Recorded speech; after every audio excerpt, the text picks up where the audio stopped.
Historian Forrest McDonald takes your calls and questions on In Depth. That's at noon Eastern on C-SPAN 2.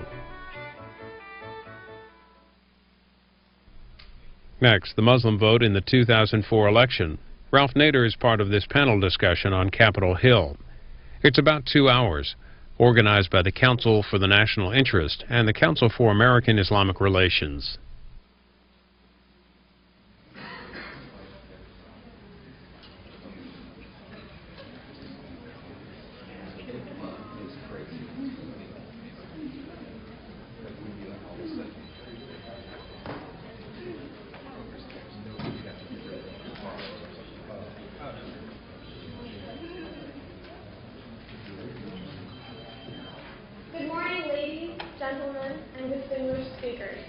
Welcome to our public hearing on the Muslim vote in election 2004, sponsored by the Council for the National Interest and the Council on American-Islamic Relations. My name is Amna Urshid, and I'm the Programs Administrator of CNI. I will be serving as your moderator this morning. Today's event is the sixth of such public hearings that CNI has sponsored on Capitol Hill this year, designed to inform the American public on issues such as the Israel-Palestine conflict, our wars in Iraq and Afghanistan, and our containment of terror. Our topic of today's hearing is an important one that seeks the answer to the following question. Will the American Muslim vote prove once again to be very important in determining who our next president will be?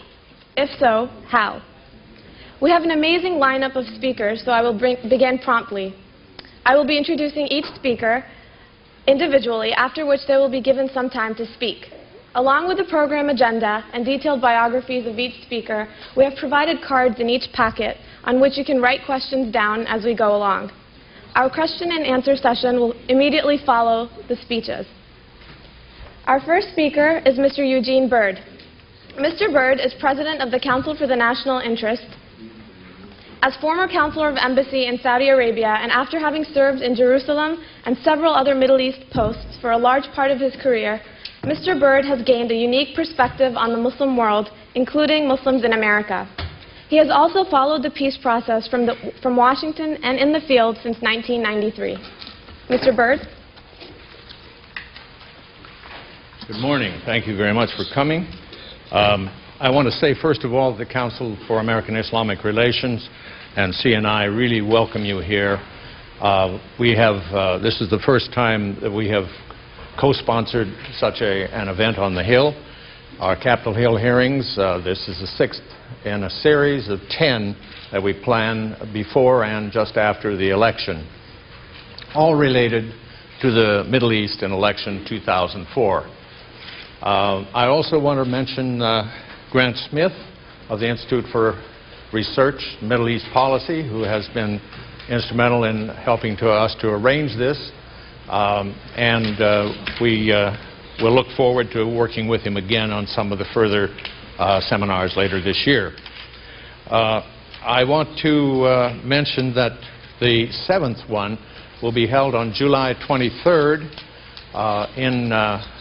on Capitol Hill. We are not sure ever whether it's on the Senate or the House side, and it will be related to the plank for the Middle East policy of the Democratic National Convention, an alternative plank, obviously, because the plank will probably be written by that time. But we have some delegates coming, and the Boston Convention comes just after that.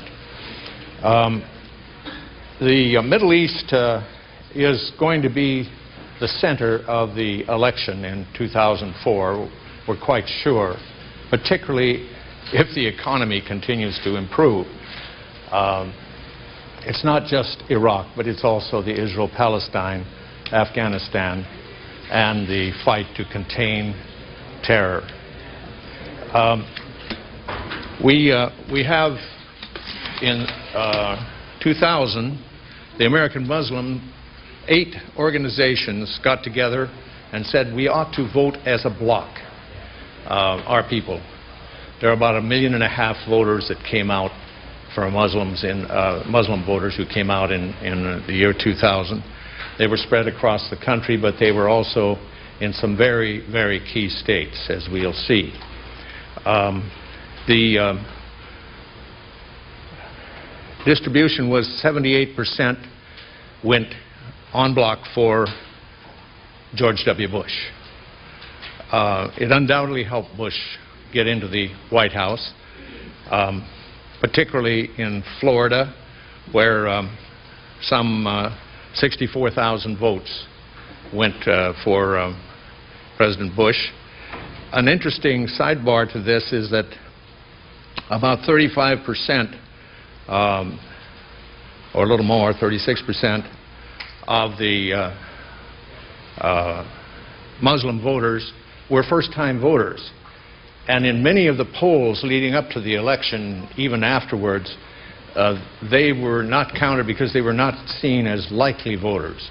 Unless you've already voted, you don't become a likely voter, we discovered. The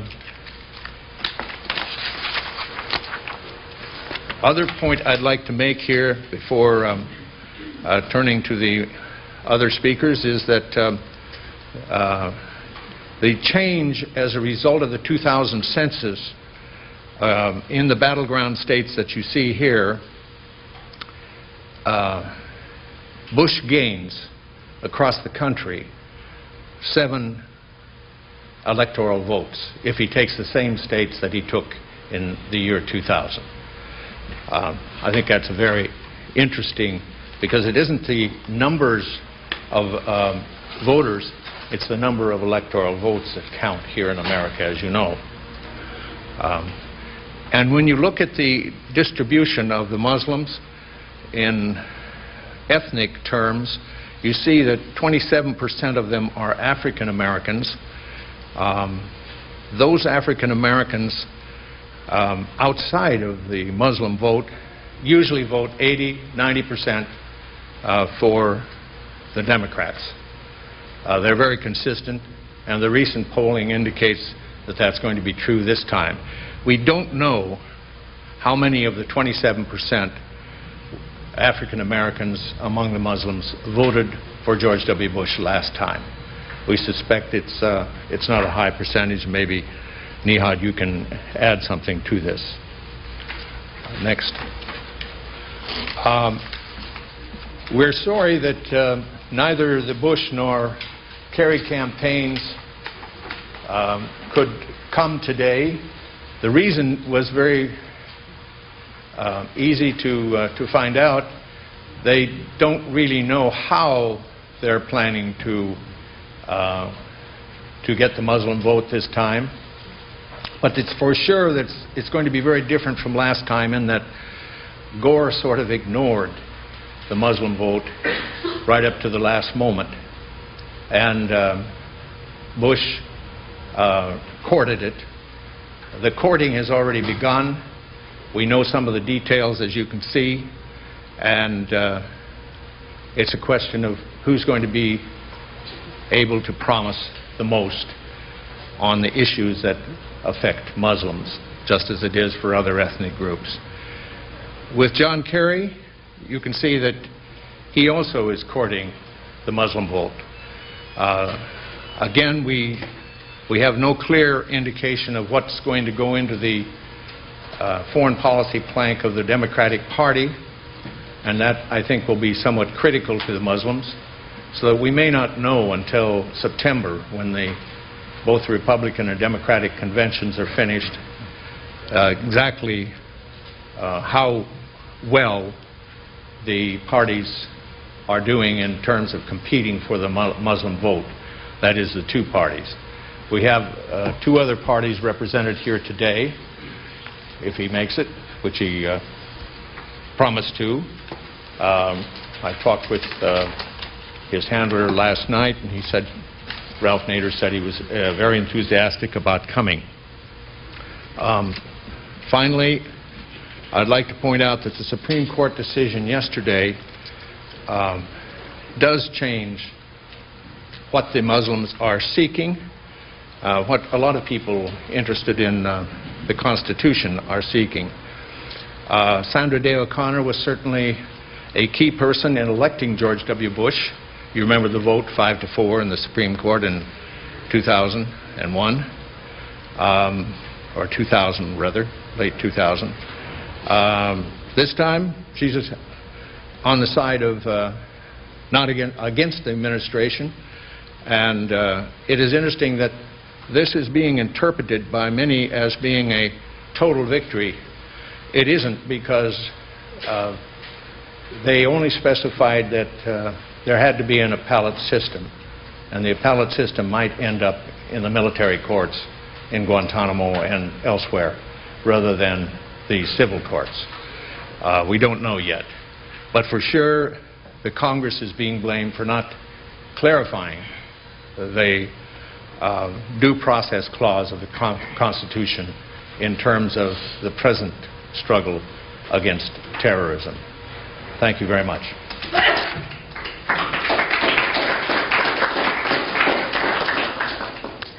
Thank you, Mr. Byrd. The next individual I would like to introduce played a significant role in determining the Muslim vote in the 2000 elections. Mr. Nihad Awad is Executive Director of the Council on American-Islamic Relations, a co-sponsor of this event and the largest non-profit Muslim civil rights and advocacy organization in the United States. For the 2000 presidential election, Mr. Awad was a key figure in the American Muslim Political Coordinating Committee, an umbrella organization of the largest American Muslim organizations which helped to create the first Muslim voting bloc for a presidential election. Mr. Awad?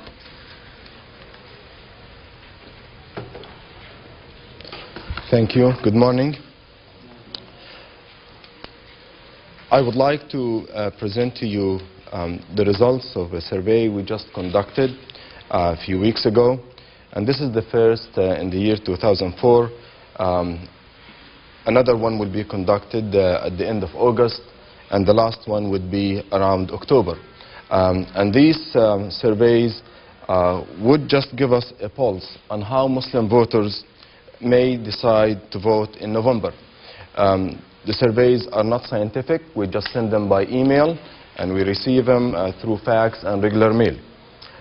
Before I go through the results of this particular survey, I just have to say a couple of words about our national effort to register Muslims to vote and to educate Muslim voters.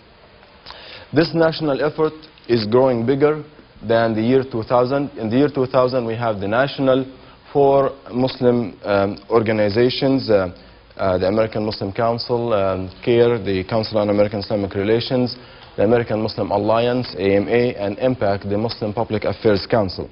That effort grew to include the 9 major national Muslim advocacy organizations that include the following: the American Muslim Alliance, the Council on American-Islamic Relations, the Islamic Circle of North America, the Islamic Society of North America, the Muslim Alliance of North America, the Muslim American Society, the Muslim Public Affairs Council, the Muslim Student Association, and Project Islamic Hope. These organizations represent, I would say, the majority of American Muslims in the United States. They include different nationalities, different ethnic backgrounds, and of course, African Americans. In October, we expect that this coalition, which is called the American Muslim Task Force on Civil Rights and Elections, make a decision on whether they would like to endorse a particular candidate or just let Muslims vote their conscience the way they think. But based on what we've done in the year 2000, it was the first Muslim voting bloc, and the majority of Muslims voted in one direction. They endorsed George W. Bush. Definitely there is a feeling that the Muslim community and the Muslim voters are not satisfied with the performance of the administration, whether on domestic issues, including civil rights, or foreign policy issues like peace in the Middle East, the war in Iraq, and Afghanistan. We have been conducting voter registration campaigns nationwide. We hope that by the end of the year and before the election, we will have 1.5 million Muslim voters. The key states, the battleground states, have a substantial Muslim population, whether in the state of Florida, Pennsylvania, Ohio, California, and so on. Let me just go now through the results of the survey that today will be released. We have conducted this survey, as I said, in early June, and the results are being released today.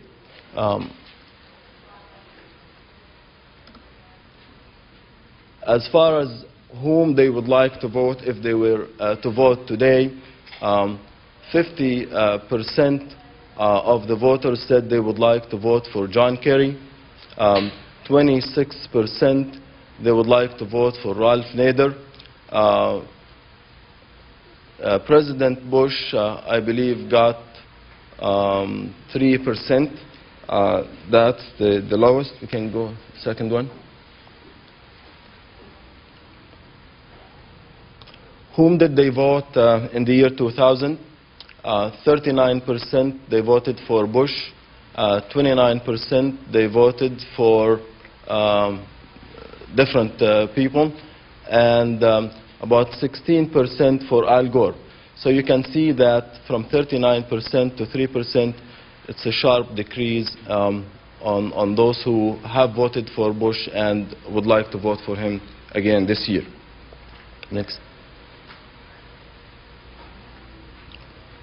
Whom will they vote for in this November? 54% for John Kerry, 26% for Ralph Nader, 14% not sure, so these are up for grabs, about 2% for George Bush. Next. Do you feel more secure or less secure following the war on Iraq? 87% they feel less secure, 9% they feel more secure. The breakdown of the Muslim voters in the state of Pennsylvania, which is a swing state, 57% they would like to vote for John Kerry, 26% they would like to vote for Ralph Nader, and only 2% for George Bush. Next. In the state of Michigan, you can see that the trend does not shift in a serious way. 58% for John Kerry, about 20% for Ralph Nader, and 16% undecided, only 3% for George Bush.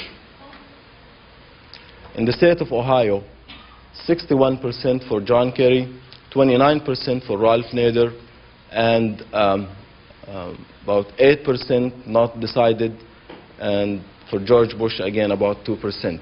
So you can see that the trend is almost the same in the key and swing states. Just to explain some of these figures, Ralph Nader has been working closely with Muslim American and Arab American voters. They feel that he has been addressing some of their issues, including civil rights, the USA Patriot Act, the foreign policy, and he has been meeting with Muslim voters in key states. It will be too early, of course, to decide on where they would like to vote in the year in November. The decision that will be taken by the coalition will give the Muslim community a sense of what's best for them. Now, finally, I have also to say that the Muslim voters have shown interest in the domestic issues. They fit in the mainstream, whether on the economy, on job employment, and so on. But what makes them different than most of the voters in this society is because they have been prime target of certain practices of the government. They feel that their civil liberties have been sacrificed, and on the war on Iraq and in Afghanistan, they feel that they can contribute to better decision-making process in the foreign policy, and that they should be included in making these decisions. Ralph Nader has been making some suggestions on how to improve the civil rights situation, and he has been also giving some suggestions on how to best deal with the situation in Iraq. John Kerry has met with Arab American voters in Michigan, had made some positive statements, and again, it's too early to decide. What the Muslim community and Muslim voters would like to see is they would like John Kerry to be a better candidate. However, also, the coalition has contacts with the campaign of George W. Bush, and our organizations themselves are non-profit organizations. They will not make an endorsement by themselves, but they have formed a PAC, a political action committee. That PAC will make the decision. But our individual organizations are non-profit organizations. They do not endorse candidates or raise funds for candidates. So I wanted to make that disclaimer very clear. Thank you very much.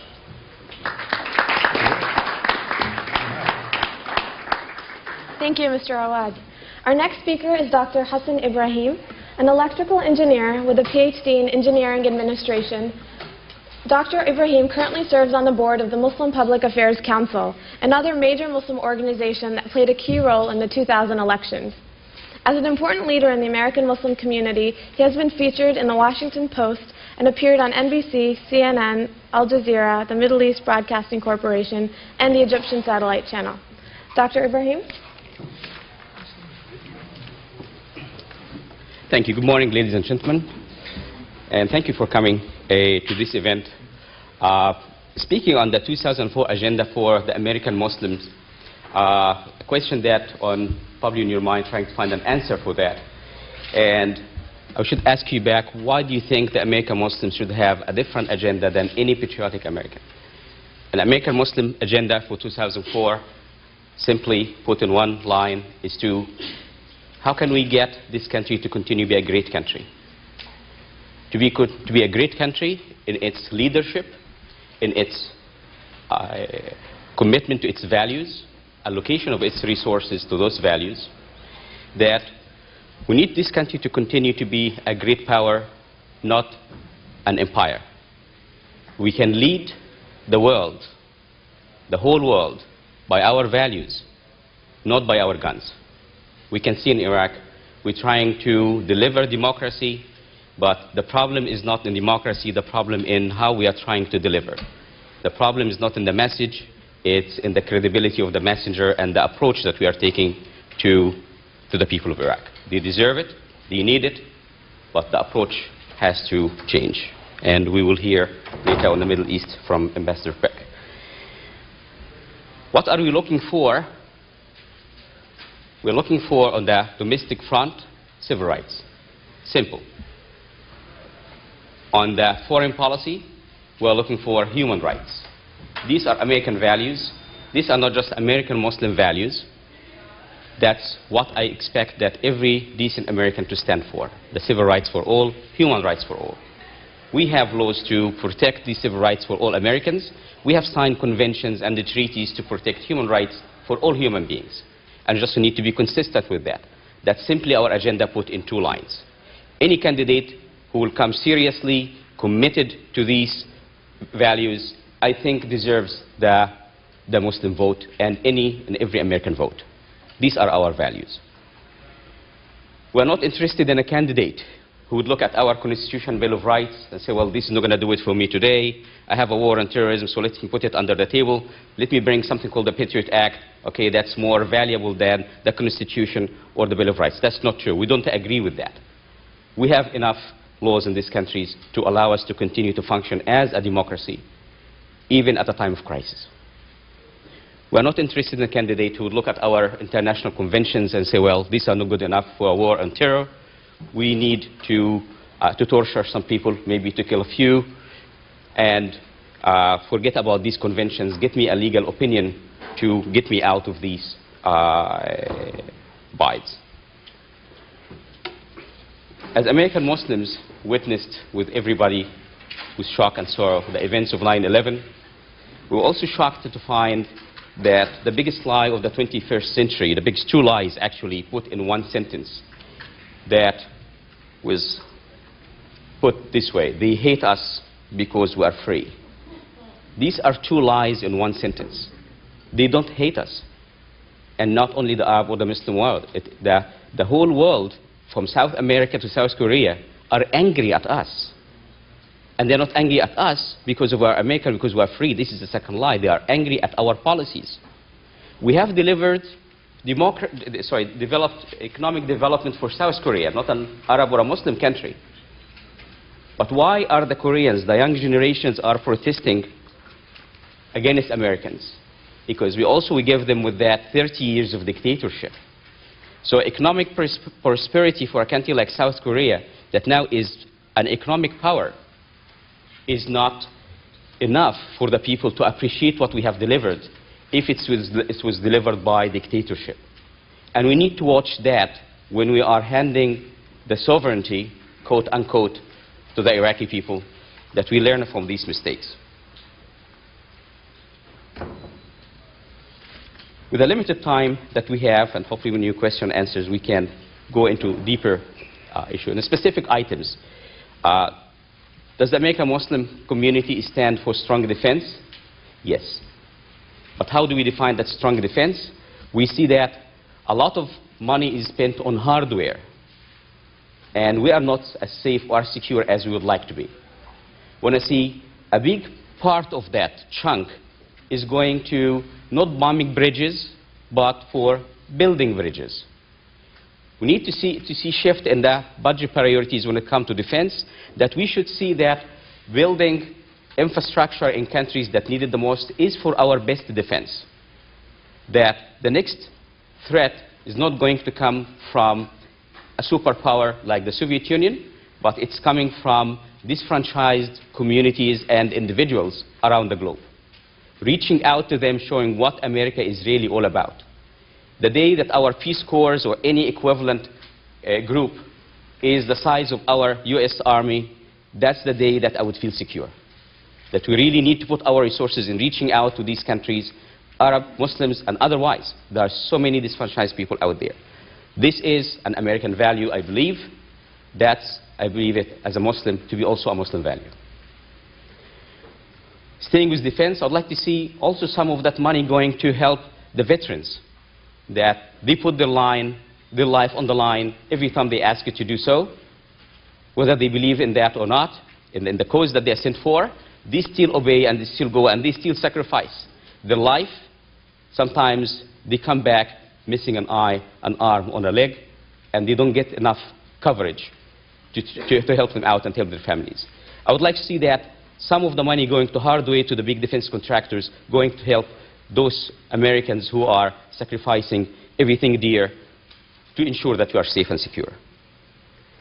As an educator myself, I see many disfranchised Americans who would like to go to college and to afford the tuition. For $80 billion that we are spending on war in Iraq, we could have sent every American student to college tuition paid.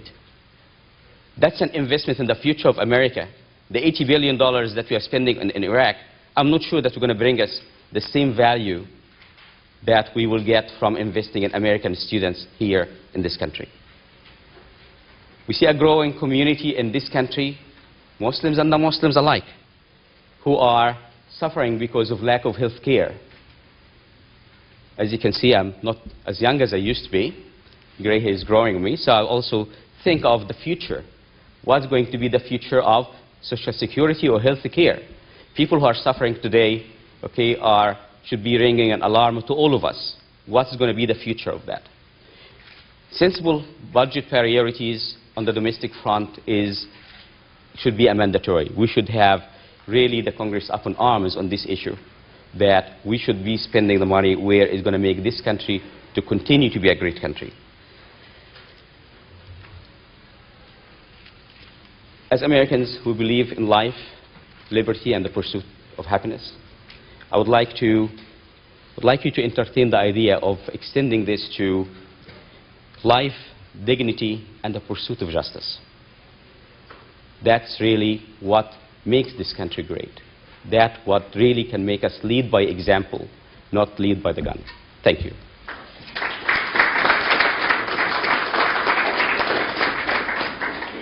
Thank you, Dr. Ibrahim. I'm now pleased to introduce Dr. Imad-ad-Deen Ahmad, President of the Minaret of Freedom Foundation. Dr. Ahmad graduated cum laude from Harvard in 1970 and then obtained a PhD in astronomy and astrophysics from the University of Arizona. 7 times since the 1980s, Dr. Ahmad has been a member of the National Platform Committee of the Libertarian Party.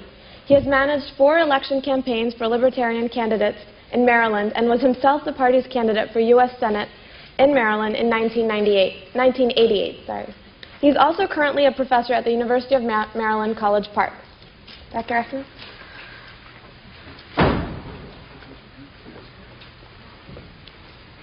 Thank you. Good morning. Let me begin with a disclaimer. It is true that I am president of the Minaret of Freedom Institute and a professor at the University of Maryland, but I'm not representing those organizations today. They are nonpartisan organizations. I am here representing the Michael Badnarik for President campaign. In the year 2000 presidential election, the leadership of the Muslim community decided to support George W. Bush over Al Gore. Although neither candidate supported them on all their core issues, they felt that Bush was the lesser of 2 evils because he would meet with the Muslim community while Mr. Gore would not, and because he, at least, spoke out against racial profiling and secret evidence. It is now widely believed in the Muslim community that the decision to support him was a mistake. Muslims feel indignant about the subsequent events, such as the invasion of Iraq and the mass arrests of approximately 1,000 Muslims without charge and without even identifying the arrestees, so that they have disappeared like the victims of some third world military dictatorship. Muslims have claimed that the president received the overwhelming support of Muslims in Florida and that allowed him to claim the critical victory there. If instead the approximately 1 million registered American Muslim voters had voted as a bloc for Ralph Nader or for the 2000 Libertarian presidential candidate Harry Brown, they would have so swollen the totals of those candidates that no one could doubt their potential as the balance of power. Whichever of the major party candidates had won the election would sit in the Oval Office knowing that had his opponent not ignored Muslim voters' core issues, he would be there instead. Under such circumstances, any successful politician would not make the same mistake twice.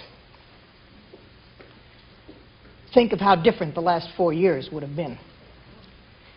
If the Muslims made a mistake in ignoring the so-called third-party candidates in 2000, the Libertarians made an equally egregious error in ignoring the Muslims. They have learned from their mistakes, and the campaign of Libertarian presidential candidate Michael Badnarik has adopted a strategy to reach out to Muslim voters in the hope and the expectation that Muslim voters will also learn from their mistake and this time support a candidate who takes them seriously and has the right position on the core issues, their core issues, civil liberties, immigration, and foreign policy. At this point in the election cycle, there are 4 candidates we can predict with confidence will be on enough ballots to theoretically be able to win this election. Republican George W. Bush, Democrat John Kerry, Independent Ralph Nader, and Libertarian Michael Badnarik. Muslims must demand to know how these candidates stand on their 3 core issues. Michael Badnarik is a computer programmer from Austin, Texas, with a special interest in constitutional law. His campaign is centered on the theme of limiting the federal government to its constitutional functions. For example, the Constitution says plainly that only the United States Congress may declare war, and therefore Mr. Badnarik would never initiate a war on another country without a declaration of war by the United States Congress. Michael Badnarik has adopted the platform of the Libertarian Party as his campaign platform. The Libertarian Party has been in existence since 1971 and is now the 3rd largest political party in the United States, with over 200 elected and appointed public officials around the country. It is guided by the non-aggression principle that no one has the right to initiate force or fraud to attain social or political ends. It is a generally accepted principle that no one has the right to initiate force or fraud to attain their values, but some people make an exception for the government, especially when it is in the service of their special interests. Because the Libertarian Party consistently opposes aggression in politics, it supports the Muslims on the 3 core issues. The Libertarian Party platform calls for the repeal of the Patriot Act of 2001, the Counterterrorism Act of 1996, and all other legislation that authorizes secret evidence, holding people without charge, treating material witnesses like convicted criminals, engaging in search and seizure without constitutionally issued and executed warrants, and other violations of individual rights under the color of national security. In accord with the Libertarian Party platform, Michael Badnarik holds that human rights should not be denied or abridged on the basis of nationality, condemns massive roundups by the federal government in its hunt for individuals not possessing required government documents, opposes all measures that punish employers who hire undocumented workers. Such measures repress free enterprise, harass workers, and systematically discourage employers from hiring Hispanics and now Muslims. He welcomes all refugees to our country, whether to escape tyranny or improve their economic prospects. He calls for the elimination of all restrictions on immigration, the abolition of the Immigration and Naturalization Service and the Border Patrol, and a declaration of full amnesty for all people who have entered the country illegally. To those who fear that immigrants come here only to get on welfare rolls, note that the Libertarian platform opposes government welfare and resettlement payments to non-citizens, just as it opposes government welfare payments to all other persons, including wealthy corporations. Michael Badnarik is opposed to all foreign aid and makes no exception for aid to Israel or to Egypt and Turkey. These three countries receive the lion's share of all American foreign aid. And yes, he makes no exception for the much smaller sum that goes to the Palestinian Authority. The Libertarian Party platform also calls for the repeal of all prohibitions on individuals or firms contributing or selling goods and services to any foreign country or organization. On military policy and the war in Iraq, Michael Badnarik puts the interests of the United States above that of any foreign government. He has written the following, quote, "The war in Iraq is a failure, and the U.S. government should never have waged it. As your president, one of my first tasks will be to begin the orderly process of bringing our troops home as quickly as can safely be accomplished. More and more Americans are coming to oppose the war. The war hawks and high government officials are beginning to distance themselves from the president, and the U.S. seems more willing than ever to pull out of Iraq. But this is not enough. We need to learn how this disaster happened so we can prevent future disasters from happening." Close quote. Badnarik rejects the myth that people in the Middle East hate us for our freedom. They do not hate us for our lifestyle. They are angry with us because of our intervention into their affairs. It is the United States government sided with the Shah against Mossadegh.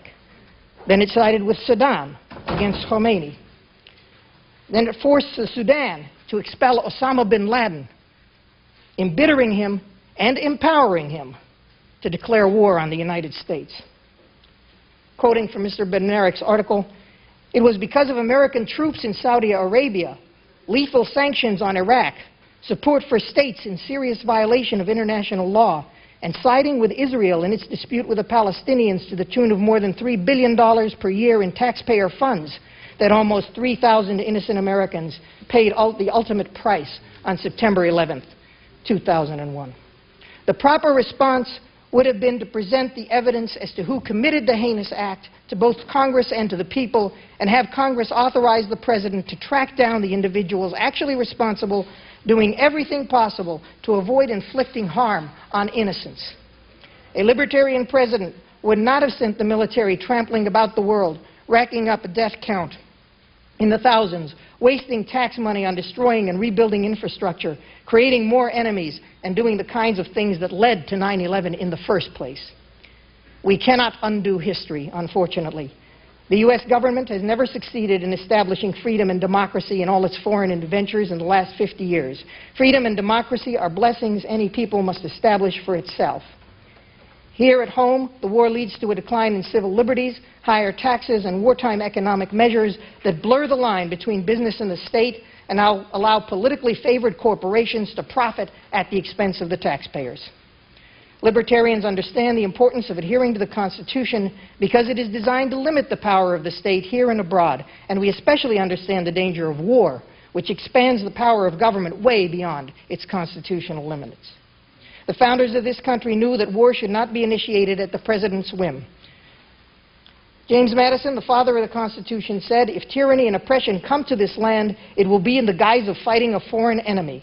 He also said, "No nation could preserve its freedom in the midst of continual warfare." In short, a libertarian foreign policy is one of national defense, not international offense. It would protect our country, not to police the world. In order to effect this outreach to the Muslim community, end of quote. In order to effect this outreach to the Muslim community, the Badnarik campaign has committed itself to appoint an outreach committee with regional directors in the centers of Muslim population, East, South, including Florida, Midwest, Chicago and Michigan, and the West, Los Angeles. Michael Badnarik has committed to attend major Muslim events such as the conventions of the Islamic Society of North America and the Mosque CAIR's organization of W. Dean Muhammad, to meet with the leadership of organizations like the Council on American-Islamic Relations and the Muslim Public Affairs Committee and the Muslim American Society. The Badnarik campaign will help Muslim and Arab organizations in their voter registration drives. Campaign representatives will be sent to as many mosques and Muslim events as the campaign can muster. A special emphasis will be placed on battleground states like Florida and Michigan, which have substantial and active Muslim communities. Muslims know, notwithstanding the propaganda of those who seek a conflict of civilizations, that Islam prohibits both aggression and fraud. Let there be no coercion in religion, says the Quran. Fight those who fight against you, but do not aggress, for God loves not the aggressor. Woe to those who deal in fraud. We should not give our support as Muslims to any candidate who would initiate force against others or engage in fraud to attain the values of his constituencies or himself. Finally, let me address a word to those who are concerned that a third-party candidate would be a spoiler. We have all heard concerns that pro-choice voters or pro-gay rights voters who vote for Ralph Nader might cost John Kerry enough votes to throw the election to George Bush. Similarly, some people might be concerned that voters who favor fiscal restraint and free trade who vote for Michael Badnarik might cost George W. Bush enough votes to elect John Kerry. To anyone with these concerns, I say, between principled candidates who support them on their major issues, voters may base their choice by considering their positions on secondary issues or considering who has paid them the most attention. But any Muslim would be making an expensive mistake to again choose the lesser of two evils and to support a candidate who did not wholeheartedly support civil liberties or who did not wholeheartedly oppose turning the American Republic into an empire. Indeed, that would be a mistake for any American. Thank you for your attention. May God bless you and guide you ever closer to the truth.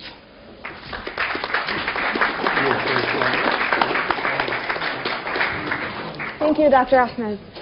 Our next speaker needs no introduction. It is my distinct honor to introduce you to Ralph Nader, the independent candidate for U.S. President in election 2004.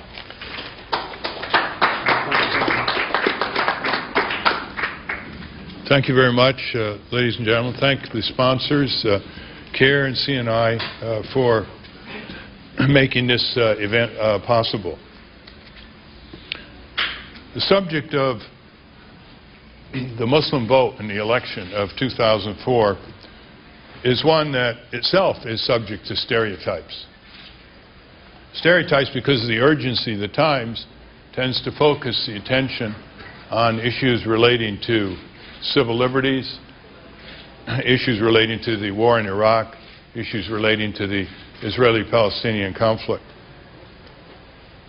But before I make comments on those areas, it's important to note that there are many other issues that all Americans have to contend with. Issues of the increasing cost of higher education, the lack of health care, the growth of poverty in American society, the devastation of the environment, the unfairness of the tax system, which is shifting from wealth to work and avoiding taxing that which we like the least, such as pollution or stock speculation or the addictive industries. The American electorate is subverted by a commercial election process where money is king. Our elections are put on auction blocks for the highest bidder. Elections were never meant to be for sale. Our government is never meant to be for sale. Our politicians have never meant to be for sale, but just the reverse has become increasingly the pattern. 80% of money contributed to candidates for federal office, congressional and White House, come from commercial interests. Money now is increasingly dominating who runs for election, who runs in what primary, how people run, where people run. Not many presidential candidates are seen in poor areas in our country.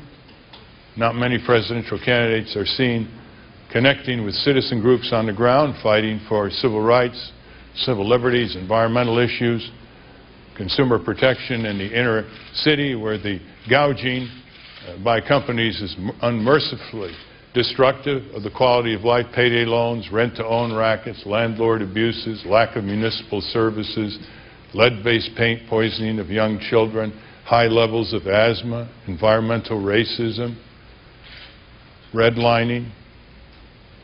It's important that we pay attention to all these dimensions of life in the United States as we should not have it, so it can be compared with life in the United States as we should have it, given our constitutional protections and our pretensions as the most powerful and wealthy country in the world.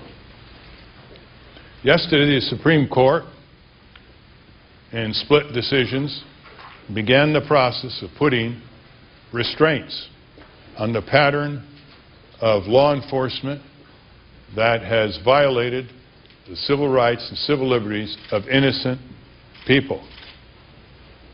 American citizens, permanent residents, and immigrants who are in this country seeking status. This is a welcome development. The Patriot Act and its associated statutes have unleashed a pattern of law enforcement by John Ashcroft and George W. Bush that is disgracing the patterns of constitutionalism, the necessity for probable cause,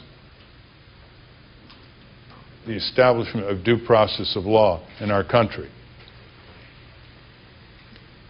Thousands of people were rounded up after 9/11. They were innocent, but they were mistreated in the prisons. They were held without identity. They were arrested, in many cases, without charges, incarcerated without lawyers. Material witnesses were imprisoned and kept there indefinitely. The Inspector Generals for the Justice Department, right under John Ashcroft, released a report that said that many of these people who were arrested without charges were held in inhumane conditions, including being contained in jail cells for 23 hours a day, taunting of prisoners and slamming prisoners against walls. Security tapes of the Bureau of Prisons show over 300 incidents of physical abuse by staff of federal prisons.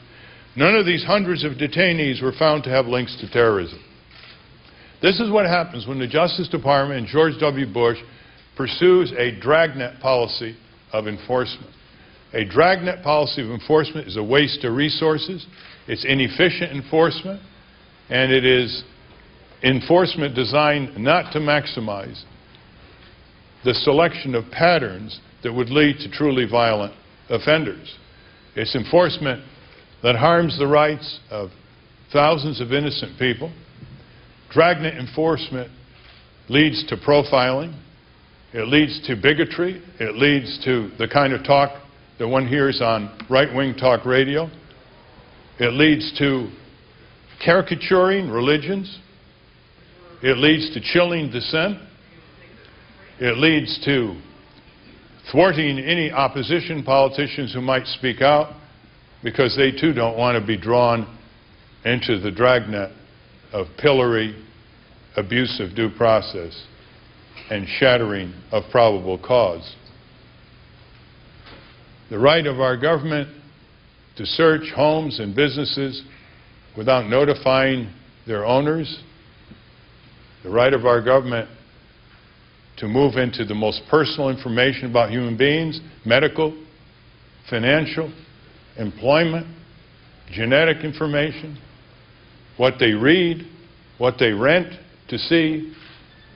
These are not rights that are grounded in our Constitution. What George W. Bush and John Ashcroft have done in the light of history was to massively transfer power away from the judiciary to the executive branch and to demand that the Congress relinquish its powers to the executive branch. It's now up to the courts to reassert the province of American constitutionalism and due process. It's up to the members of the bar, who number almost 1 million lawyers in our country, to stand up for the rule of law, due process, probable cause, observance of the Bill of Rights. They have not been doing that, with very few distinguished exceptions, like Professor of Law David Cole at Georgetown Law Center. The American Bar Association is going to meet soon with its national convention. It needs to take a very strong stand. It is becoming increasingly clear that this country cannot rely on members of the bar, on attorneys at law, on the legal profession to defend our liberties under the stress of recent events and recent statutes and recent misuse of enforcement procedures. Those of us who remember how dictatorial patterns arose in Europe not many decades ago also remember that the lawyers in those countries looked the other way, that they were too preoccupied to defend the defenseless, to stand up for the abused, indeed, simply to stand up for the rule of law. It's time for the American people to demand higher expectations of lawyers in this country. It's time also for those lawyers who are rising to their highest professional responsibilities, and they are few in number, to speak to their own colleagues and hold up professional standards of ethics for them to observe.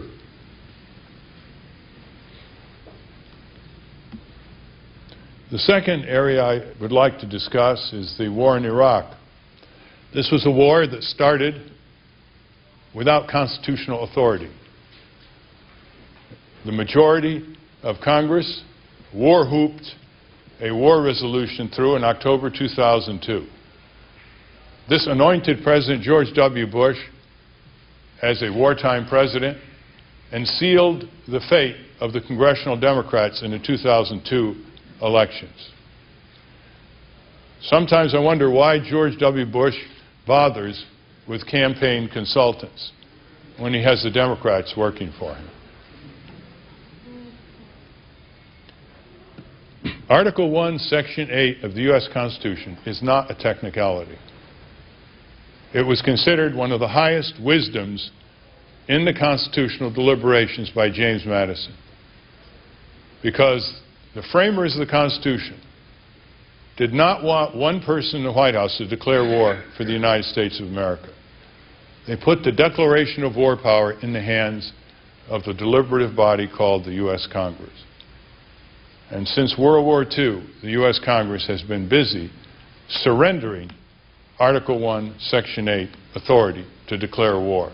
Someone said a few years ago, the last war Congress declared was on poverty, and that was in the mid-60s. Article 1, Section 8 is not a technicality.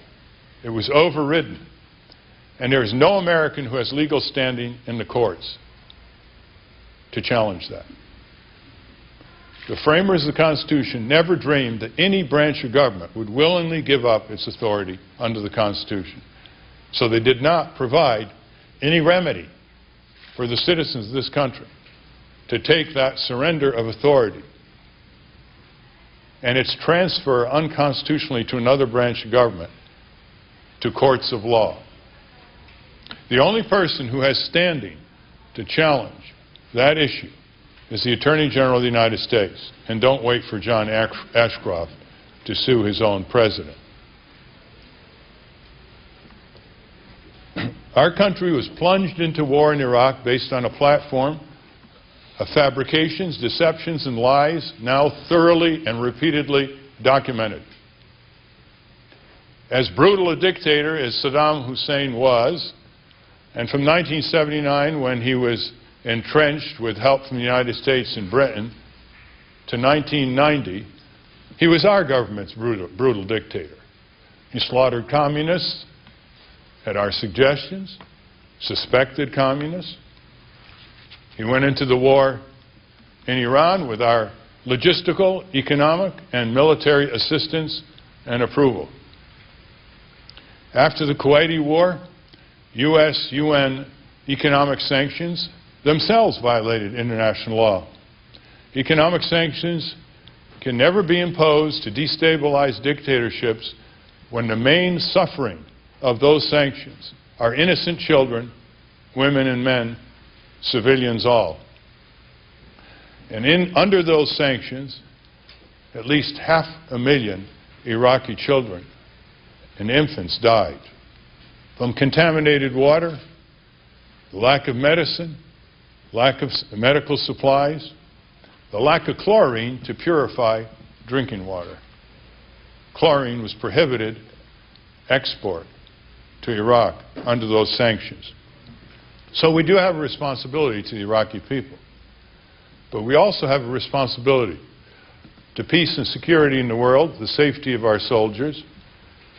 And in that vein, I'm urging a responsible withdrawal, both military and corporate, of U.S. forces from Iraq over the next 6 months, coterminous with the introduction of peacekeeping forces from neutral countries who have experience with that effort and nearby Islamic countries, until security can be secured. This withdrawal would be accompanied by humanitarian aid until the Iraqis can get on their feet.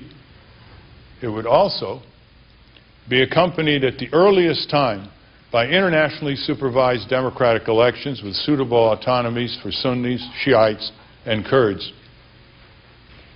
If the mainstream Iraqis are to distance themselves from the insurgency, they must not be confronted with a permanent military and corporate U.S. occupation, with the construction of 14 military bases, and with a puppet regime.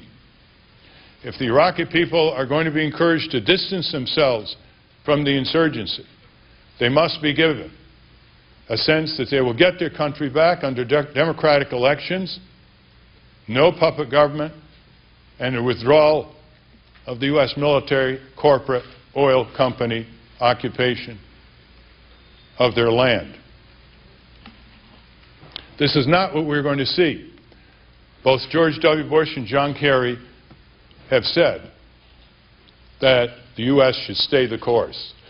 In Washington, D.C., that phrase, stay the course, means an interminable fumbling, mumbling, grumbling, and humbling as the core of foreign policy.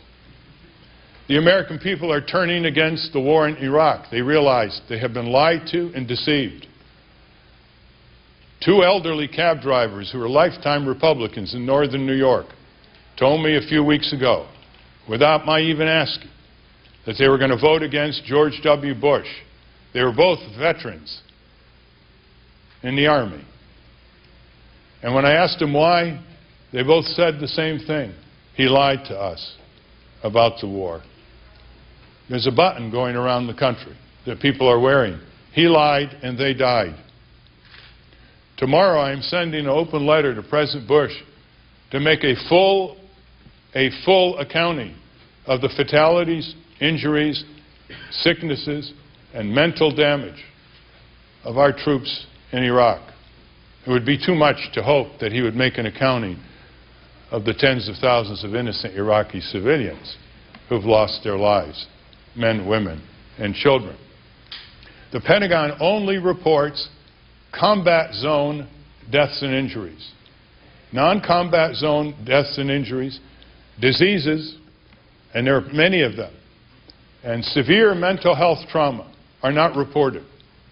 And I'm calling on President Bush to at least have the decency and respect to all the military families in this country to report the full numbers that make up the human casualty toll for his folly, his tragedy, his political narcissism, and his messianic militarism that led us into this illegal war and quagmire in Iraq. For the short term, it may have served his political interests by chilling dissent, silencing Democrats, distracting attention from the necessities of the American people, providing great contracts for his corporate friends, and concentrating power in the White House. But the American people now are beginning to realize what happened to them, what was done to them. 42% want our troops out immediately. Over 55% already think sending troops there was a mistake. Perhaps they now realize that Saddam Hussein was a tottering dictator presiding over a dilapidated army who wasn't ready to fight for him and surrounded by far more powerful countries, such as Turkey, Israel, and Iran, toward whom, if he made one aggressive move, they would have obliterated his regime. The tide of public opinion is turning. Duplicity is the trademark of the Bush administration. We all remember when he stood before microphones in 2000 and made statements against the use of secret evidence in immigration proceedings. So instead of secret evidence now, he has given us secret imprisonment, secret arrests, secret detainment, and secret evidence. And all the hundreds of people imprisoned in Guantanamo in Cuba, they have just made 2 charges against 2 prisoners. What are they keeping them there for? Nigh on 3 years. What kind of law enforcement is it that the U.S. government takes action against a lawyer in Portland, Oregon, or a military doctor in Guantanamo, and then is embarrassed and has to drop charges? What kind of law enforcement is it that the Justice Department, prosecutors, are berating defendants and telling them if they don't plead guilty right away, they'll be converted into enemy combatants, thrown in prison without lawyers? When the full story of the Justice Department's pattern of frenzied and failed law enforcement against these defendants and these so-called detainees is reported, it will be one of the great historic disgraces of what should be a true Department of Justice, not a Department of Injustice. The Palestinian-Israeli conflict is a resolvable one. For years, the peace advocates among Palestinians and Israelis have been getting together to design an accord. That accord is usually described as a 2-state solution, with an independent, viable Palestinian state, East Jerusalem as the capital, adequate restitution for properties taken, and a variety of adjustments so this can indeed be an independent state. Security for Israel in such a situation is maximized. Israel is the 5th most powerful military power in the world, perhaps the most modernized military power after the United States. It knows how to be secure. A secure accord between the 2 peoples living in peace is supported by a majority of Israeli and Palestinian people. The United States government, if it was really interested in resolving that conflict, would side with the broad, deep, and distinguished Israeli peace movement that just recently put 120,000 of its members in a square in Tel Aviv to protest the government's policies. This is a peace movement that is nourished by members of the Knesset, former members of the Knesset, mayors, former military officers, former generals, former intelligence officials, workers, professors, rabbis. This is not a fringe movement. And yet, these distinguished people are very rarely invited to testify before Congress, very rarely invited to meet with government officials. Not long ago, hundreds of Israeli combat officers and soldiers signed a proclamation which stated, among others, that they would refuse to fight beyond the 1967 borders because they would no longer participate in any efforts to, quote, dominate, expel, starve, or humiliate an entire people, end quote. Those were their exact words. The full proclamation can be located on the website seruv.org.il. There is more freedom to discuss the Israeli-Palestinian issue in Israel, by far, than there is in the United States. It is time for the U.S. government to recognize that this is not just a local conflict anymore. It is not just a regional conflict anymore. It is a conflict that is producing flashpoints throughout much of the world and endangering U.S. citizens in those countries, U.S. businesses in those countries, U.S. workers in those countries, and endangering our own national security here. It is time for the U.S. government to stand up and think for itself. What has been happening over the years is a predictable routine of foreign visitation from the head of the Israeli government. The Israeli puppeteer travels to Washington. The Israeli puppeteer meets with the puppet in the White House and then moves down Pennsylvania Avenue and meets with the puppets in Congress and then takes back billions of taxpayer dollars. It is time for the Washington puppet show to be replaced by the Washington peace show. And in that, we will enhance the freedom and security of both Palestinian and Israeli peoples and of peoples around the world and of the American people here and abroad. Let me conclude on this note. The pillaring of Islam is in the nefarious tradition of pillaring religions. Every major religion has been misused by its own violators for violent purposes. We should remember the Crusades. We should remember over 200 years, between 1095 and the following 200 years, armies from Christendom moved in to Asia Minor and the Middle East, slaughtering as they go. In one conflict, the Christian general took out 2,500 Muslim prisoners and beheaded them. Just one conflict. We should remember that the way to honor any religion is to practice what its practitioners preach.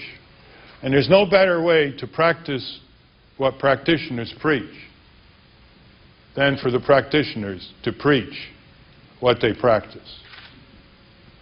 It's time for the American people to realize that Muslim Americans are only the latest religious and ethnic group to feel the brunt of political hysteria and abuse. The Japanese Americans were put into camps in California during World War II. No due process. Men, women, children, families hustled out of their homes into these concentration camps. Internments, they were called. Years ago, Jewish Americans were stereotyped during the communist witch hunt as having more than their share of that ideology. Another profiling. Another abuse. Earlier, Italian Americans were profiled as anarchists, carrying bombs underneath their big coats. Another profiling. Another abuse. Irish Americans suffered during the Civil War. It's now the turn of Muslim Americans. African Americans, of course, have always suffered. But the lesson of resistance and challenge and steadfastness by all these groups, using our courts, mobilizing, getting out to vote, communicating with one another and their fellow citizens not of their persuasion, have improved the civil liberties and civil rights of all of us. Many a Supreme Court decision taken by African Americans, teenagers thwarted from sitting in a lunch counter in North Carolina, black engineering students, won a major Supreme Court decision. These decisions have expanded the civil rights, civil liberties of all Americans. And that is a challenge of Muslim Americans today, that they not only stand strong and organized and steadfast for their own rights, but in so doing they are reaffirming the fundamental constitutional rights, due process, probable cause, and other manifestations of respect for the dignity of a human being while securing the security of all its people. And in conclusion, I want to point out that in nature, a monoculture is not stable. The strength of our country has been the contribution of many ethnic groups, many traditions, many ways to survive, many ways to thrive, many ways to do the arts, many ways to enjoy life, many ways to eat, many cuisines, many forms of music. And Islamic culture has much to contribute in that respect.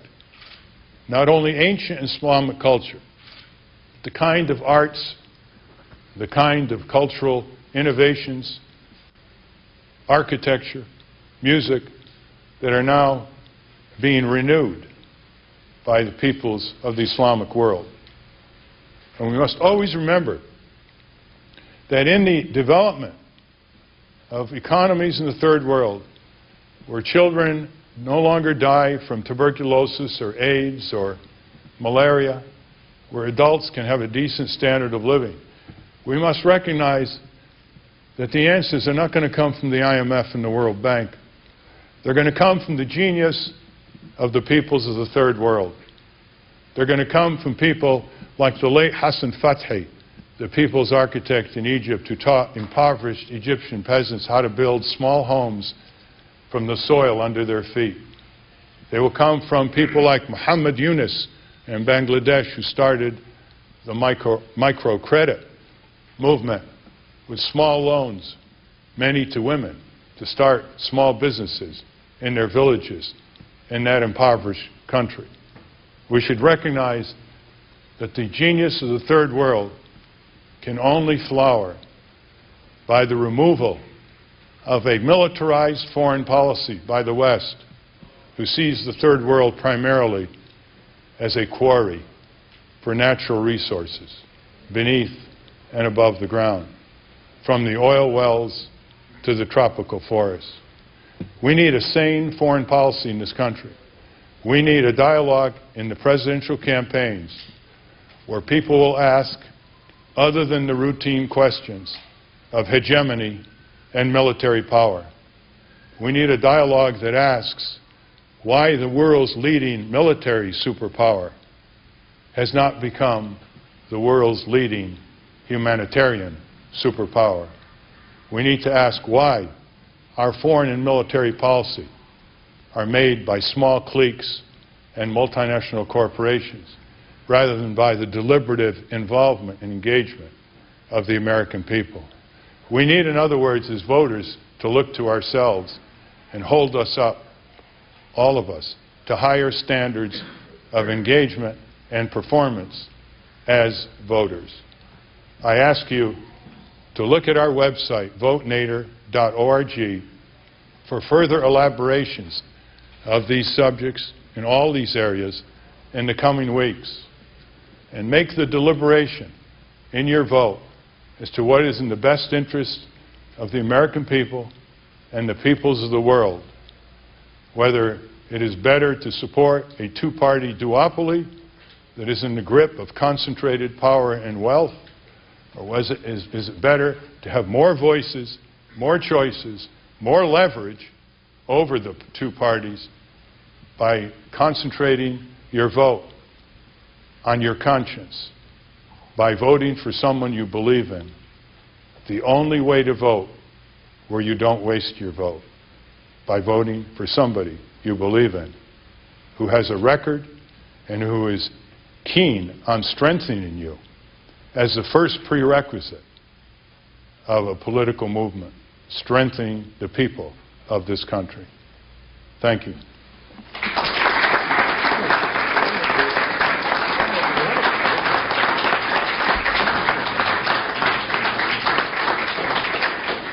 Thank you, sir. Our final distinguished speaker before questions is Ambassador Edward Peck. Currently the CEO of Foreign Service International, Ambassador Peck has served as the U.S. Chief of Mission to Iraq in the 1980s and has also served diplomatic functions in Morocco, Algeria, Tunisia, Egypt, and Mauritania. Since retiring, Ambassador Peck has served as Executive Secretary of the American Academy of Diplomacy, Chairman of Political Tradecraft Programs at the National Foreign Affairs Training Center, and as a lecturer and consultant to businesses and governments in the media in the U.S. and overseas. Ambassador Peck. I recognize that the people sitting in this room all know a good deal about the subject I'm about to discuss. Some of you may, in fact, know more. And I also recognize that many of you sitting in this room have already come to conclusions long before you have to sit and listen to someone like myself talk. My task is an interesting one. I don't have to discuss policies. I don't have to discuss necessarily individuals involved in them. I'm supposed to talk about what will face the next president of the United States in terms of the Middle East. Issues that have already been mentioned by the various speakers who preceded me. But let me talk to you about what it is that I fear we have lost. I have served my nation in uniform twice. I had active duty tours with the paratroopers in the Army, and I have served my nation as a civilian working for the Department of State overseas. I have the honor and privilege of representing the American people in 6 Muslim countries in the Middle East and North Africa, which gives me some understanding of how this works. My government spent a great deal of time and effort in training me and my colleagues to be able to live with, work with, and talk with and understand the people in these countries for one express purpose: to be able to tell my government how these people out here viewed various things. Many of you have had similar experiences. There was an earlier reference to what happens to messengers, because quite often the government does not want to hear what I feel it is my responsibility to tell them. I don't have to agree with what the other people think. I don't have to accept the ideas of the other people, but my purpose is to understand them so I can tell my government about it. So I don't work for the government anymore, and I can speak considerably more freely, and I will do it now. The next president of the United States, whoever it is going to face a major task in the Middle East, because we have lost out there just about everything. Start with our image. The image of the United States of America, whatever it was before our involvement in Afghanistan and Iraq, is surely sadly diminished now, if not destroyed. We are pushing for democracy. Now think about this for a second, ladies and gentlemen. By definition, you cannot impose democracy. We know this. An imposed democracy is a dictatorship. You can't force people to be democratic. That's an oxymoron, a contradiction in terms. Democracy goes from the bottom up, not from the top down, and certainly not from the outside in. That's not how you do it. That isn't what democracy is for. But we have made, as of now, democracy has become America's secular religion. And we are prepared to convert people, if necessary, by the sword. You will be democratic. And, you know, this is not how it works. We've lost our credibility.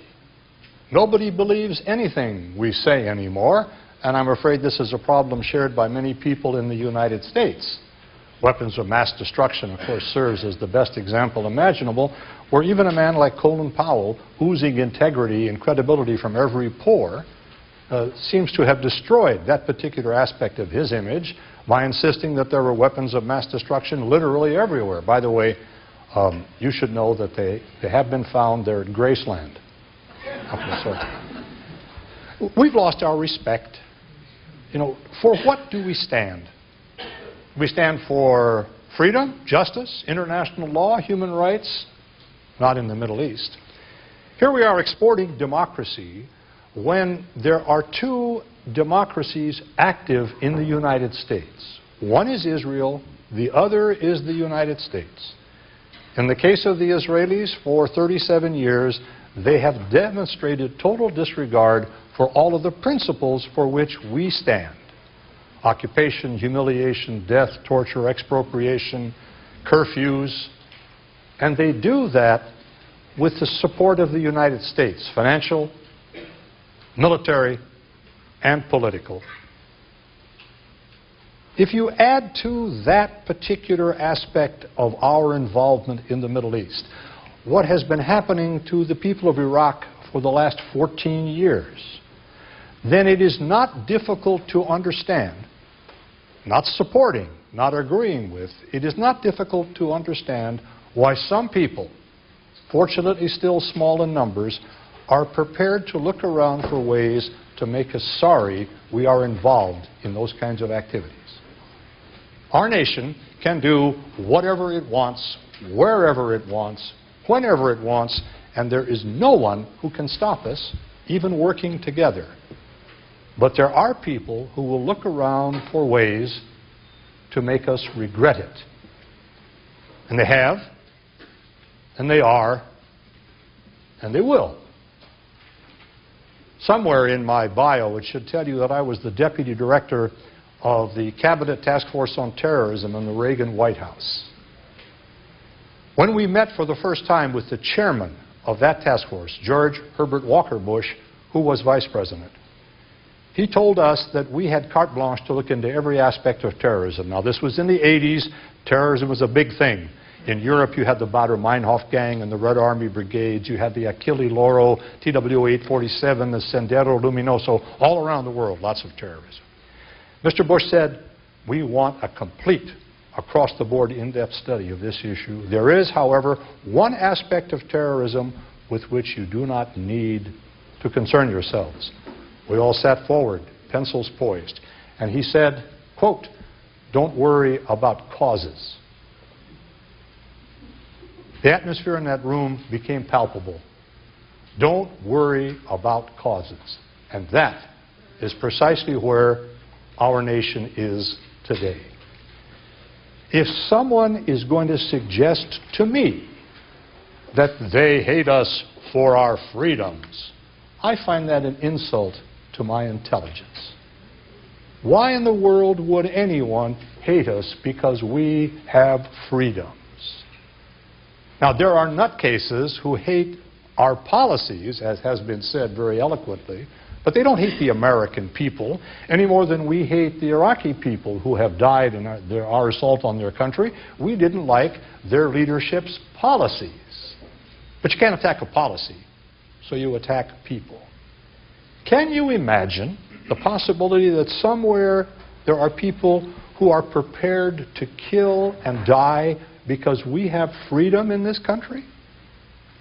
There are folks out there who may envy us our successes.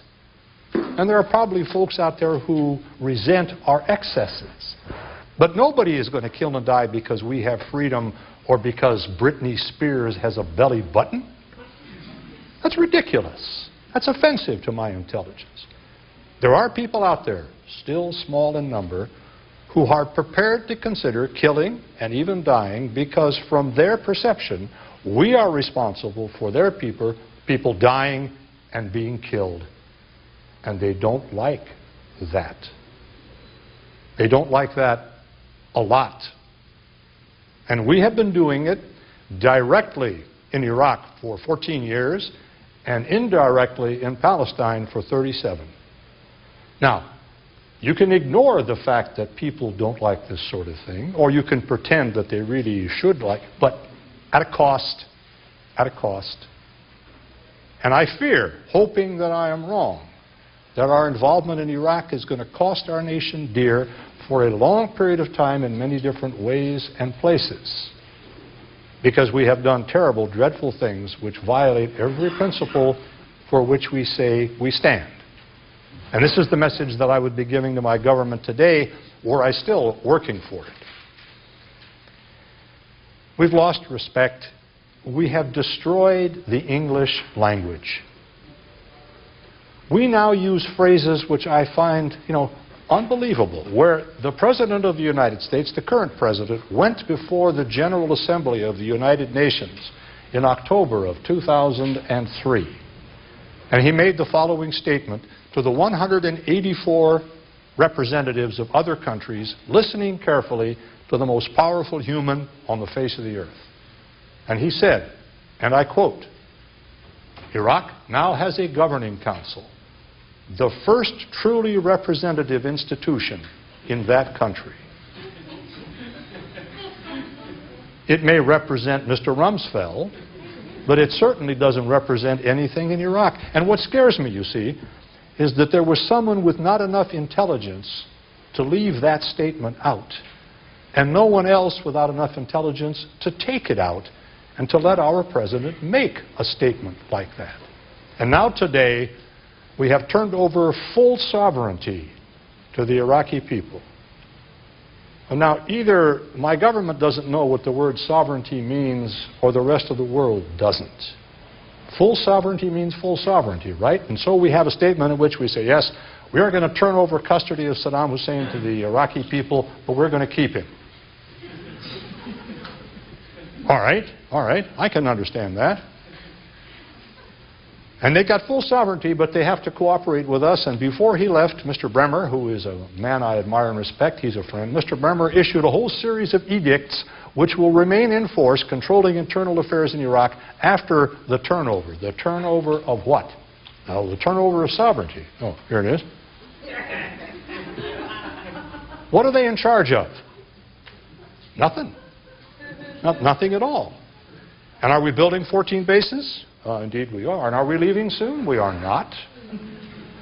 People, even myself, have a hard time dealing with some of the things that my government says because it's warping the English language beyond comprehension. Full sovereignty. I was on a television program the other day winding up, forgive me for this, winding up speaking through the anchor thing with the two automatons that are on loan from Disneyland, Mr. Kimmett, Mr. Senor. You've seen them standing in Iraq talking. They have these mouths animated, so they seem to be moving. And Mr. Kimmett says, we will have the same situation in Iraq that we have in South Korea, where we cooperate with the South Korean government. Unless they are driving tanks through South Korean houses and bombing South Korean villages, I don't think the situation holds as a parallel. We're going to offer the Iraqis the same kind of sovereignty that Mr. Barak offered to Mr. Arafat at Camp David in 2002. You have sovereignty everywhere, but we have authority in most places. Oh, okay. Thank you very much, but no thanks. We've lost lives. We've lost lives. We have inflicted the loss of life on others. Mr. Rumsfeld had said that there were no intention whatsoever on the part of DOD to gather statistics on how many Iraqis died. Ladies, gentlemen, when the Army announces the success of an operation in Fallujah in which they killed 1,500 insurgents, terrorists, those terrorists, or whoever they were, are sons, they're husbands, they are brothers, they are fathers. I do not think the surviving members of their families are going to love us more because those people died. And what's a terrorist? Well, it depends upon which side you're on, however painful that may seem.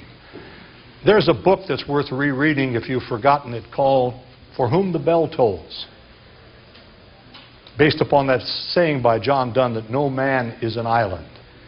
And this has to do with Americans who went to Spain in the 30s. You remember, to fight the fascists? They called themselves the Lincoln Brigade. Were they heroes or were they terrorists? Well, the fascists called them terrorists, I'm sure. But they considered themselves to be heroes, fighting evil as they saw it. And those people going to Iraq today to fight the American aggressor are terrorists. But our country knows about that. You remember Lafayette? Remember Baron von Steuben? Those terrorists came here to help us fight ourselves free from British tyranny, so-called. I'm very depressed because whoever wins in the next election, it's going to be very difficult to offset what I consider to be shatteringly important losses.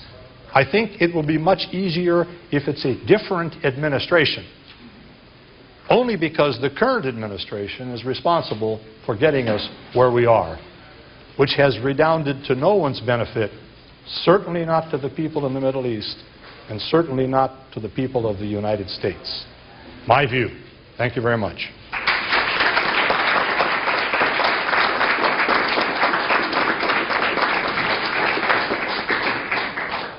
Thank you to all of our wonderful speakers. Eugene Bird will now field your questions. I actually am going to have Amna field the questions, but I do want to make a very quick statement. In your folders are the Hanan Ashrawi DVD that represented one of our hearings up here, and also an audio on the first one, which was with former Congressman Pete McCloskey and Paul Findley. I think I'd like to bring your attention also to the brochure in there which calls for a regional roadmap. We think that the present administration has only a roadmap for Israel-Palestine. We want to expand it across the entire region. You'll understand what I'm talking about there. I'm going to turn the questions over to you and let you handle it. Thank you, Gene. Members of the press will be given priority. Please stand, wait for the microphone, and address your question to one of our speakers. We're very sorry that Mr. Nihad Awad had to leave for a prior engagement. Yes.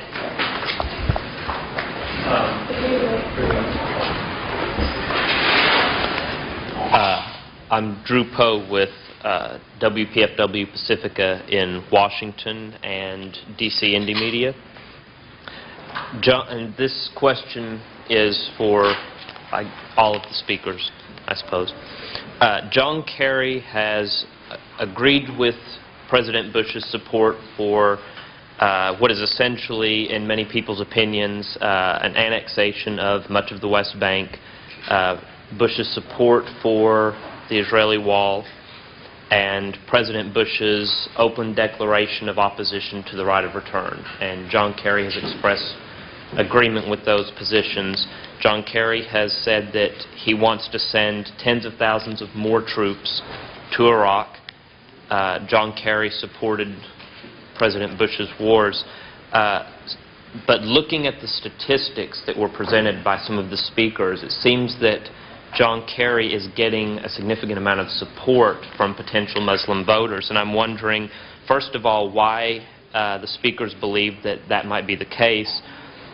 And secondly, whether Kerry's position on these issues will strongly affect the endorsement of Muslim American organizations in the 2004 election. And if I could direct a second question to Mr. Nader, he answered most of my questions on his position about the West Bank settlements and the right of return of Palestinians. If he could expand a bit more on that, and does he believe that the Democratic Party should adopt a safe state strategy to avoid pulling votes from him in this election the way that they did in 2000? Thank you. Ambassador Peck, would you like to take the first question? Well, since the question was addressed to the thoughts of the Islamic community, let me pass it off to those people who are full members. There's a microphone here, sir. I think you want us to answer that one. In answer to the first question, why do you think that, according to the statistics, well, number one, as they mentioned in the beginning, it's not exactly a scientific poll, but in general, I can answer your question in one word: hope. that they see what is happening and they hope that Kerry will be able to change once he's really in power.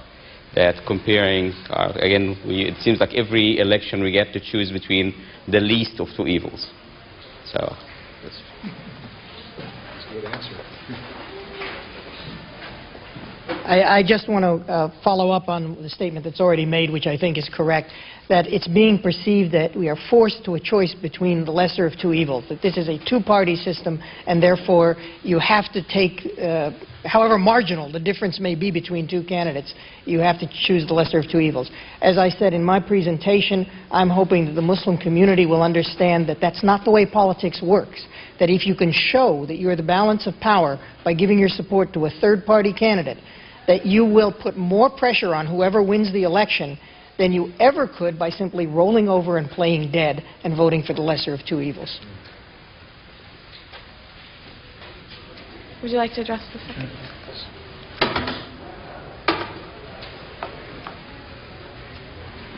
I don't think there's any prospect of the two parties differing in any significant way on the Middle East, whether it's the Iraqi war or the Israeli-Palestinian conflict. If voters in this country want to push the agenda into a more peaceful, hopeful, constructive, and national security direction, they will deny both parties their vote.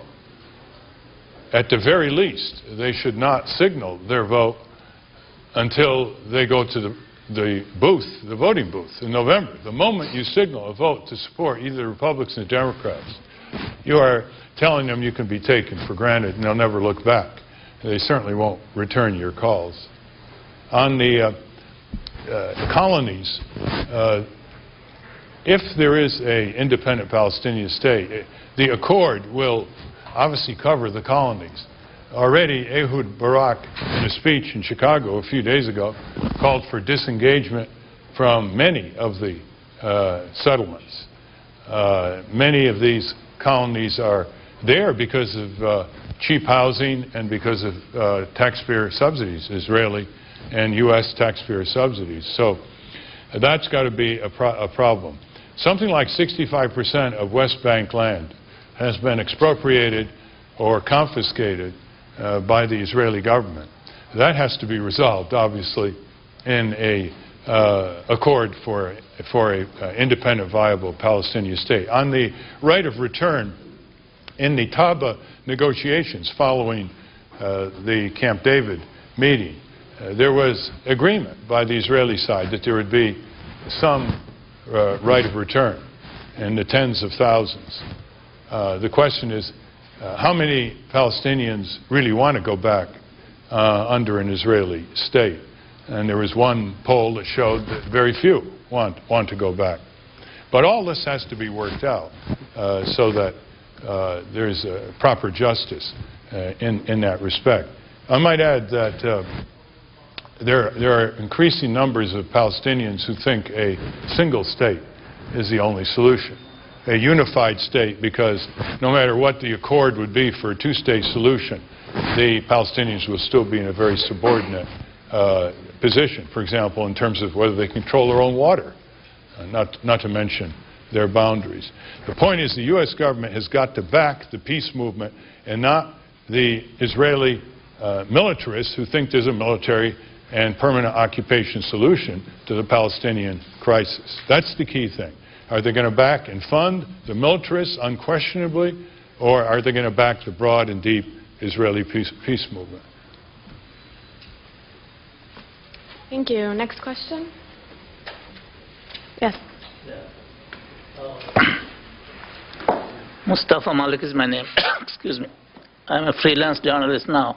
My question is to Dr. Ibrahim and Imad. The question is very important. It is very revealing that 50% of Muslims now support Kerry. And we know it all, that at least you can respect Bush for believing in something, although it is rotten stuff he believes in. This guy doesn't believe in anything.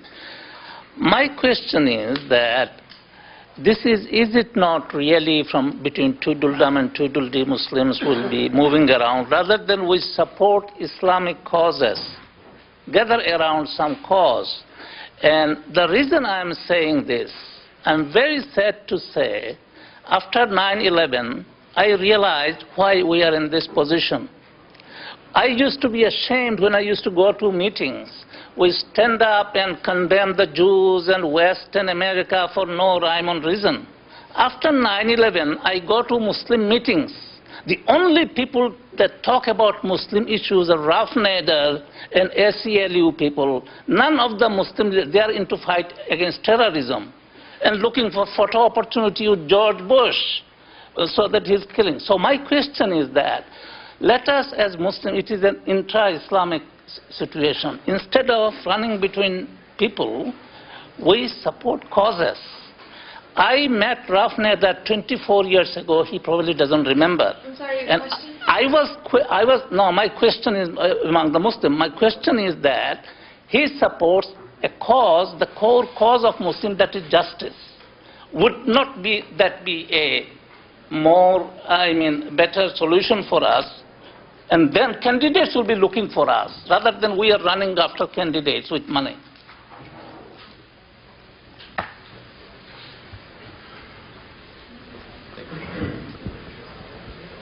Right. Very good statement, very good question. To answer your question, why we don't support causes, we do. And that's why if you listen to what I said, we did not endorse a candidate. We said that these are our issues, and anyone who will come clear on these issues deserve our vote and the vote of every decent American. This is one thing. If you're talking about intra-Muslim debate, I think you are right. That needs to work more often in a more transparent way. And that statement, I take it to all the Muslim organizations. And to the credit of Mr. Nader, the ACLU, and others, that what you refer to as Muslim causes are also American issues.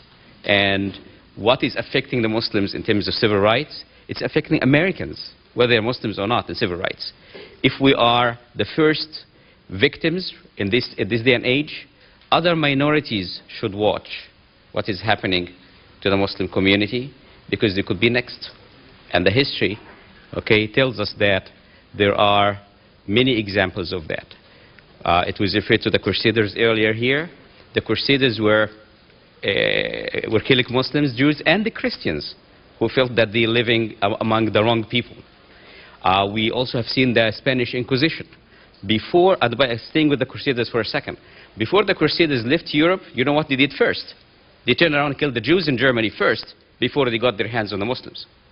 Because for some reason or another, the history of Jews and Muslims seem to be connected in many of these tragedies. In Spain, in the Inquisition, the same thing happened. They started with the Jews. The year later, they started the Muslims. So history tells us that if you allow it to happen to one minority, the next would follow. Thank you.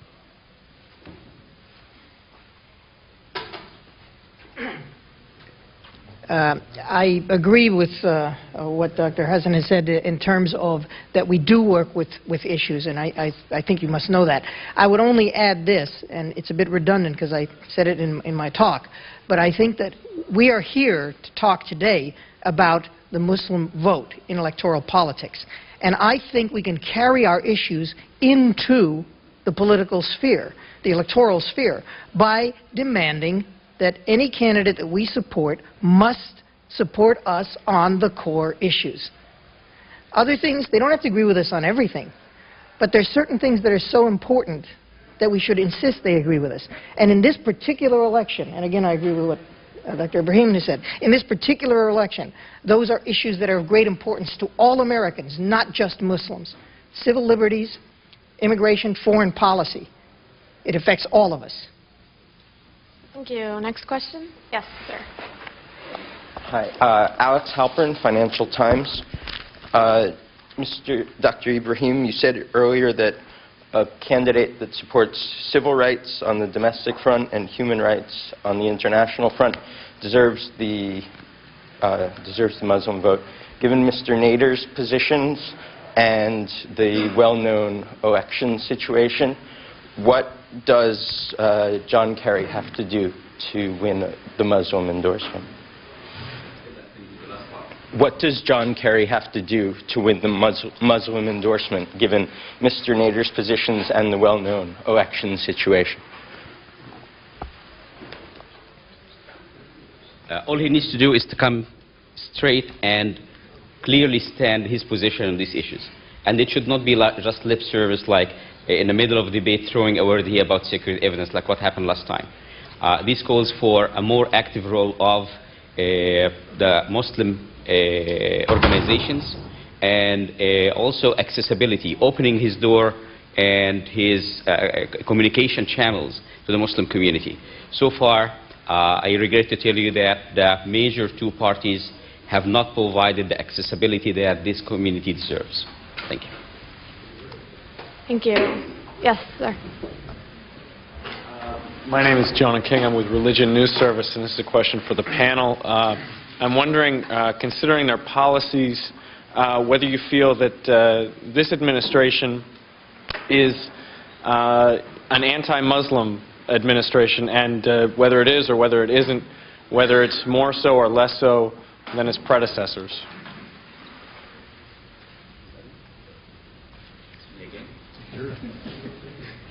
This is a Muslim. All right. It's no secret that Mr. Bush got the endorsement of the neoconservatives and the evangelical Christian community. It's unfortunate slip of the tongue of himself to call after 9/11 for a crusade. It's a term that does not really have a positive connotation in the West or in the East, especially in the Muslim world. There are 200 years of slaughtering, okay, that stays in the memory, engraved in the memory of the Muslims and the Arabs, okay, because what happened was, I mean, look at the history and you can see that. The second part of your question. Well, whether it's any more so or less so than preceding administrations. Preceding administrations. Probably we haven't seen this zealous tone in previous administrations. Obviously, at the time of Reagan, we have seen some coziness with the neoconservatives. We have seen to a much lesser extent during Carter. But it has never been so right in your face like it is with the current administration. Could I add something to that? The last hearing we had here on the Hill was a very fascinating one to me. It was called the Armageddon vote in the election 2004, and I think that is available on our website, cnionline.org. I might add just one other thing, that the Bush and Kerry administrations have been in contact with Muslim organizations.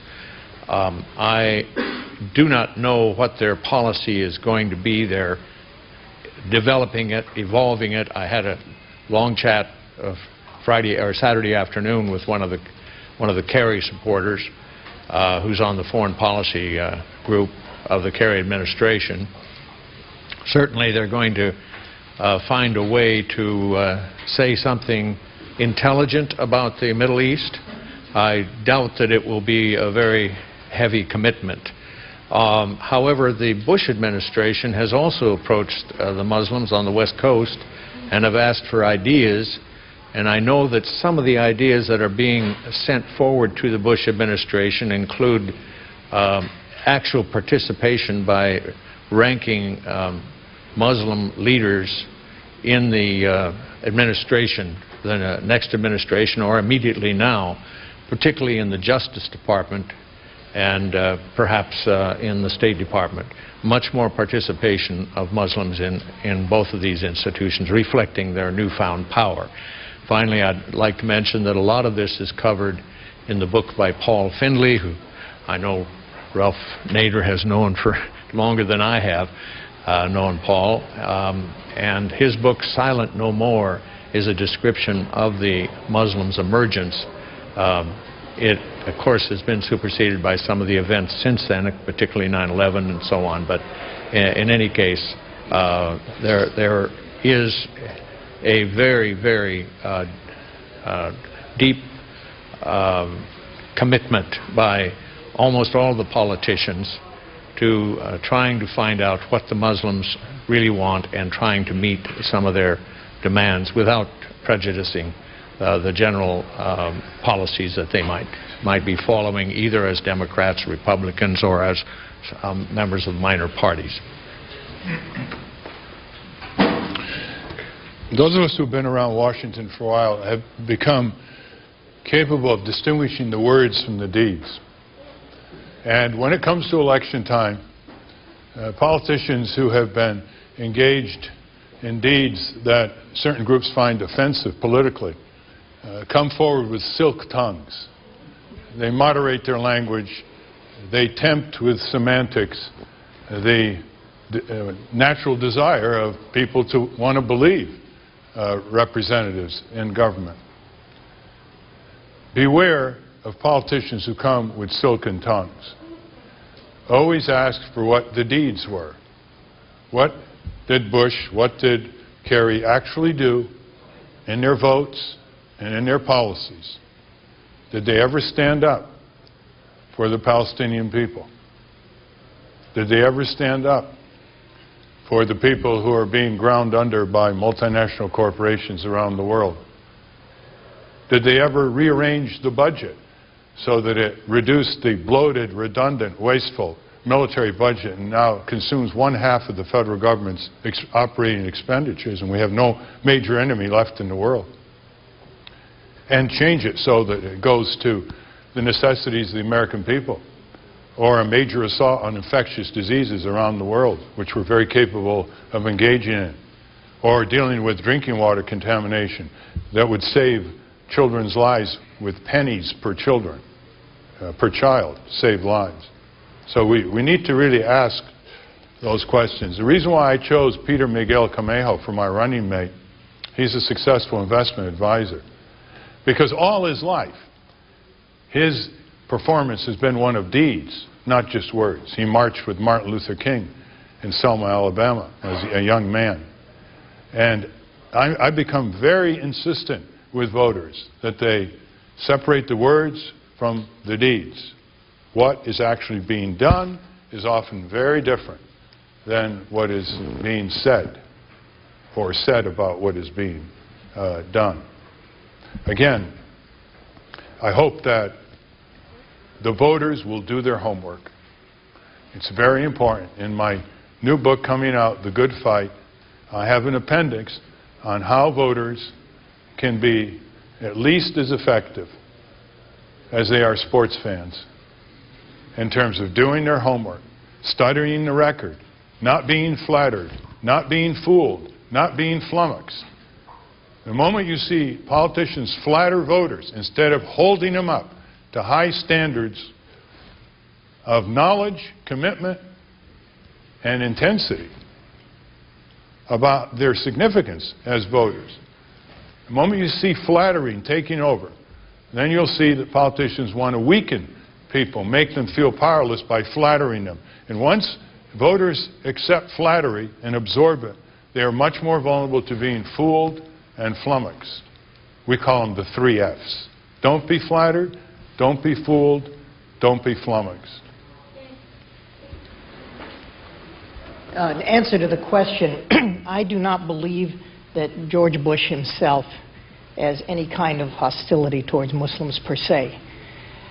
But I think we have to understand and be honest about the fact that Mr. Bush does not have a deep knowledge of religion and foreign policy, and therefore he's easily used by those advisors that happen to put the interests of some foreign country above those of the United States, or who have religious convictions that require that are of higher importance to them than factual information about what's happening on the ground and in the world, and even in the United States.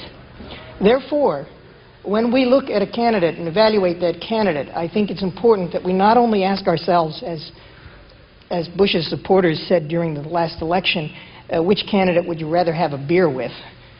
Not an appropriate question to ask a Muslim, after all, but which candidate would you like to have an iced tea with?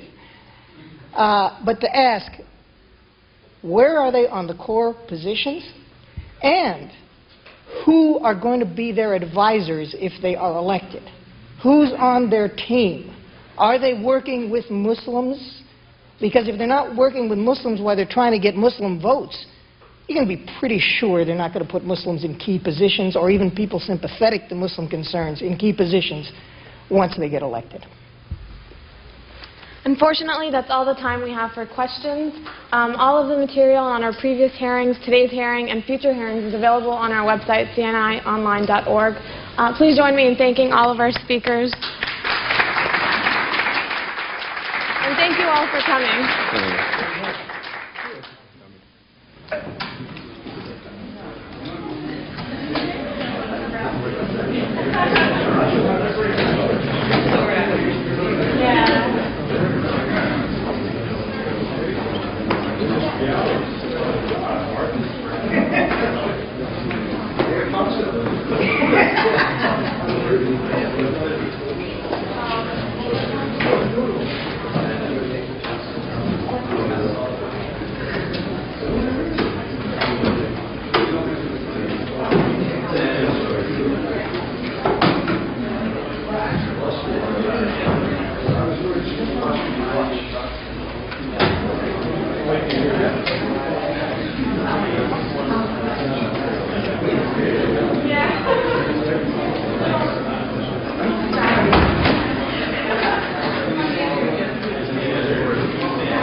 You're watching C-SPAN, Public Affairs Television, created by America's